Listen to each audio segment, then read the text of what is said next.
En observant la société humaine ainsi que les événements historiques, on peut éprouver une impression de désordre. Il existe des conflits, des adversités, des hostilités même. D'un côté, nous trouvons ceux qui tendent vers le bien, de l'autre, ceux qui ne cherchent qu'à causer le mal. Il existe de façon immanente au cœur de la création une force qui cherche à semer le chaos, l'instabilité. On peut définir cette force comme le mal ontologique.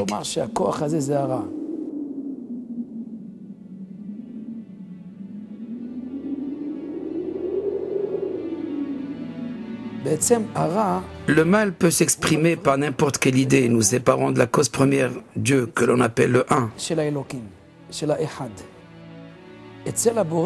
Au niveau de Dieu, l'unité, tout reflète le bien. C'est à notre niveau, lorsque nous détachons les choses de leur racine transcendantale, que le mal apparaît.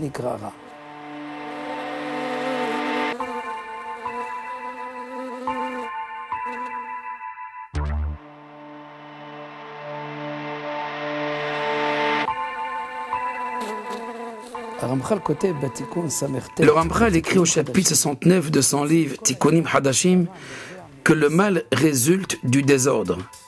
Dans une collectivité de quelque taille qu'elle soit, lorsque l'ordre est respecté, le mal n'a pas sa place.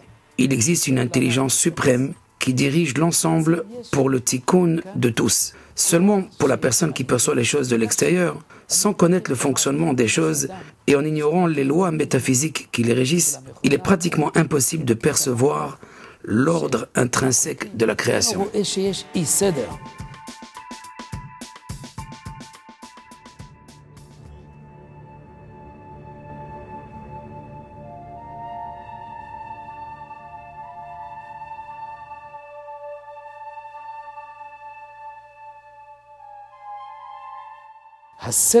L'ordre existe réellement partout autour de nous.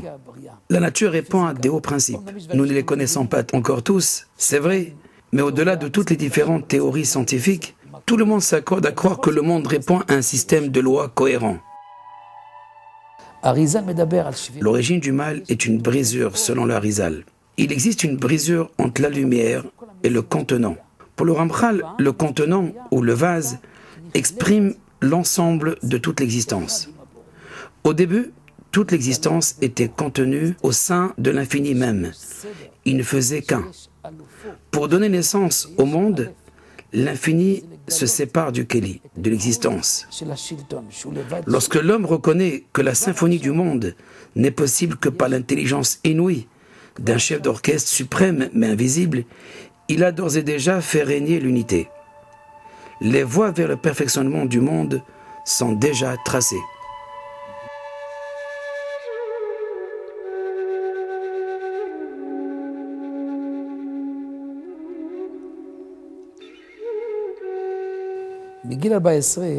Dès l'âge de 14 ans, le Ramchal étudiait tout seul.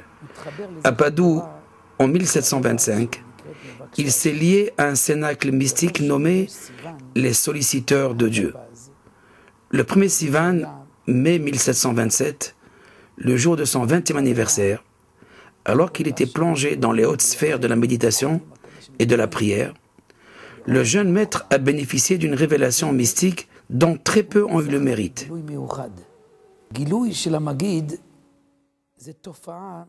La révélation d'un Maguid, un mentor céleste, lui dévoile les sentiers secrets du monde des âmes.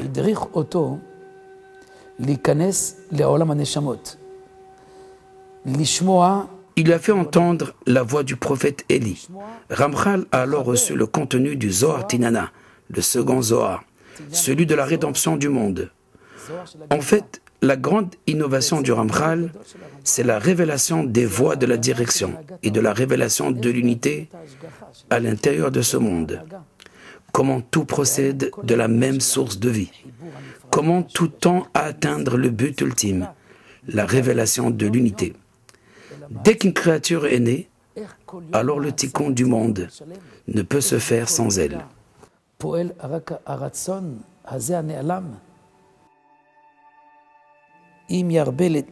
Si l'homme cherche à s'attacher avec crainte et passion à l'unité de Dieu, en se détachant petit à petit des plaisirs matériels et en recherchant la véritable adhésion avec l'Éternel au travers de chacune de ses pensées et de ses actes.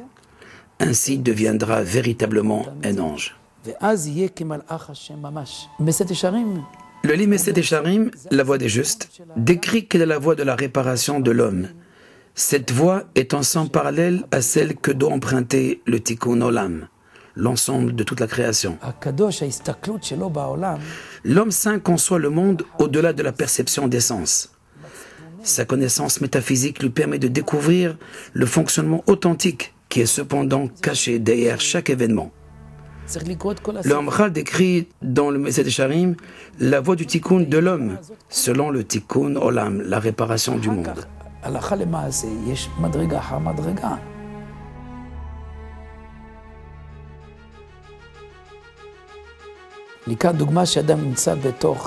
Imaginez-vous un groupe de gens devant une pièce de théâtre. Tant que le rideau n'est pas tombé, chacun s'imagine la suite du scénario à son gré. Tous les acteurs de cette pièce savent pourtant qu'ils ne font que répéter les paroles et les actes dictés auparavant par le metteur en scène. Pendant la pièce, règne une grande intrigue. Que va-t-il se passer? C'est le tohu. À quel moment tout se dénoue? Quand tout se réunit ensemble. L'unification de tous les êtres révèle l'unité de Dieu.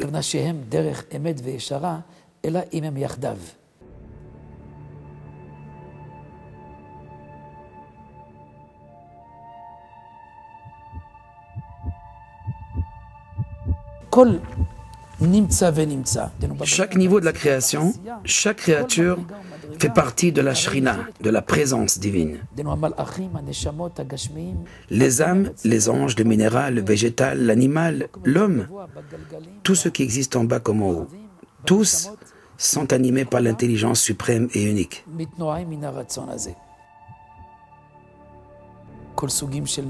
Dans chacune de nos actions journalières, quelle que soit notre profession, que l'on travaille dans un bureau ou dans un champ, il faut tendre vers cet objectif qui est de révéler l'unité de l'Éternel. C'est ainsi que nous formerons un même et seul ensemble.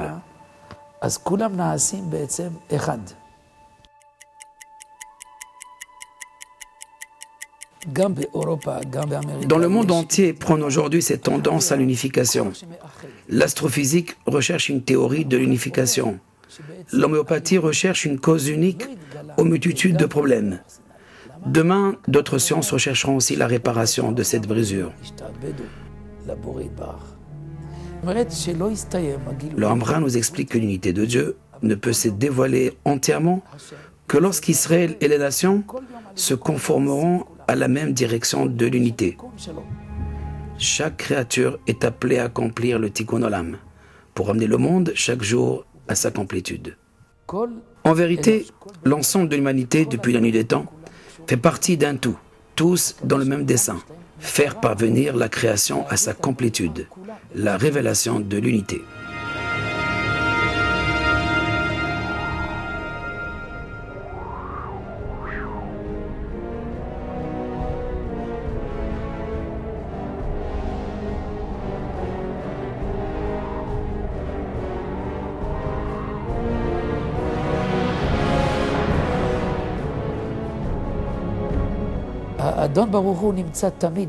Le maître du monde est omniscient et omniprésent, à chaque endroit, à chaque instant, dans tout ce qui existe. Il est donc possible, par le biais de la Kabbale, la science sacrée et la recherche de la trace de l'unicité dans l'histoire, dans les sciences, dans l'humain, de retrouver l'unité. C'est cela même le Tikkun Olam, la réparation du monde, l'unification des êtres.